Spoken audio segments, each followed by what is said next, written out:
वर्ग संघर्ष इसलिए खतरनाक है कि भारत ही नहीं, सारी दुनिया में जितने अत्याचार अपराधियों के द्वारा किए गए हैं, जितनी हत्याएं अपराधियों ने की हैं, उससे 100 गुना धर्म के नाम पर हुई है, 1000 गुना राज्य और राष्ट्र के नाम पर हुई है।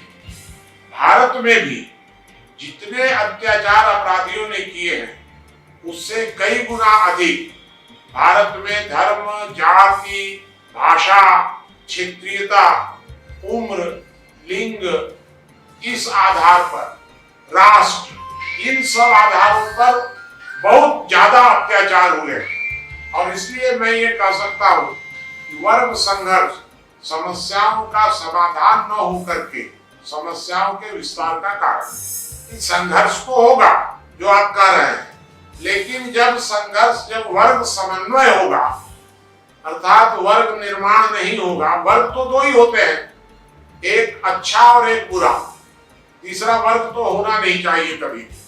अगर कोई अन्य वर्ग बनता है तो इसका मतलब ये है कि कोई स्वार्थी या अपराधी तत्व अच्छे और बुरे के बीच में घुस करके इसका लाभ उठाना चाहता है। तो ये जो 8 प्रकार के वर्ग विद्वेष फैलाए जा रहे हैं भारत में लगातार, यह वर्ग विद्वेष लोग नहीं फैला रहे हैं, बल्कि स्वार्थी तत्व फैला रहे हैं, जिसमें राज्य सबसे आगे, राज्य की भूमिका सबसे ज्यादा है। मुझे ये जानकारी है कि प्राचीन समय में हजारों वर्ष पहले श्रम का शोषण करने के लिए बुद्धिजीवियों ने ये वर्ण को वर्ग बनाया और वर्ग बना करके और शोषण के का तरीका निकाला।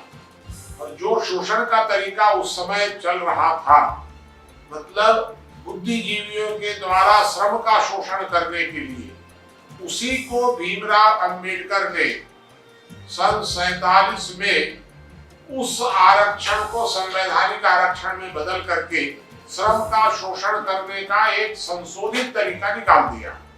ये वर्ग निर्माण श्रम शोषण के लिए किया। इसके पीछे न तो प्रतिस्पर्धा है वर्ग संघर्ष के पीछे, न प्रतिशोध है, इसके पीछे है षड्यंत्र, अर्थात समाज को टुकड़ों में बांटकर और राज्य अपने को मजबूत बंदर के समान, बिल्लियों के बीच बंदर के समान स्थापित किए रहे, यह इसका उद्देश्य है।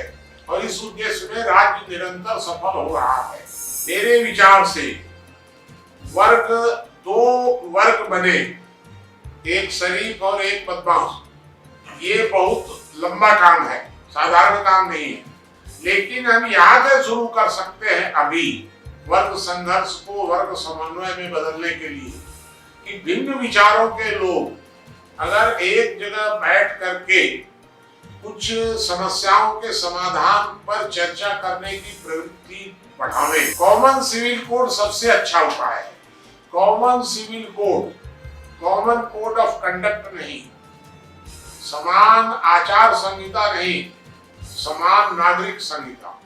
समान नागरिक संहिता एकमात्र उपाय है वर्ग संघर्ष को। अर्थात भारत 125 करोड़ व्यक्तियों का देश होगा, सबको समान अधिकार होंगे, धर्मों जातियों का संघ नहीं होगा भारत। अगर इस दिशा में भारत बढ़ा तो वर्ग संघर्ष वर्ग समन्वय में बदल सकता है या वर्ग संघर्ष खत्म भी हो सकता है, ऐसा मेरा मानना है।